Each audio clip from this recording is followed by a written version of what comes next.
Hello বন্ধুরা, good morning. তো দেখো সকালবেলাটা আজকে আমার শুরু হয়েছিল সব কাজকর্ম সেরেই ঠাকুর ঘর থেকে।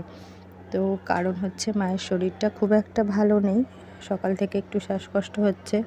তো তাই বললাম আমি পুজো করে নিচ্ছি। মাই পুজোটা প্রত্যেক দিন করে।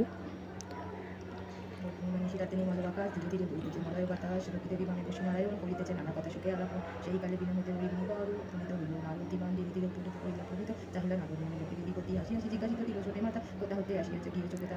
আজ যেহেতু ছিল বৃহস্পতিবার, একটু সময় নিয়েই পুজোটা করতে হয়। তো তাই জন্য আগেই পুজোটা করে নিলাম, নিয়ে তারপরে অন্য কাজ করব। তো এবারে যা কাজ থাকে মোটামুটি রান্না। তো আজকে যেহেতু টিফিনের কোনো ঝামেলা ছিল না, যেহেতু কালকে পৌষ পার্বণের পিঠে টিঠেগুলো ছিল সেগুলোই খাওয়া হবে। আর ভেবেছি আজকে একটু মূলোর ডাল করব, আর ডাল ভিজিয়ে রেখেছি, তো সেটা দিয়েই কিছু একটা বানিয়ে নেব। তো তারপর ছেলেকে নিয়ে চলে এসেছিলাম ছাদে। তো ওকে একটু পড়াচ্ছিলাম আর আমিও সেই ফাঁকে টিফিনটা করে নিচ্ছিলাম। আর অনেকটা বেলাও হয়ে গেছে না, এরপর নানা কাজ থাকবে, তো সেই জন্য। তো দেখো বৃহস্পতিবারে তো এমনিই একটু দেরি হয়ে যায়। তো চলো সব কিছু মিটিয়ে আবারও কাজ শুরু করি।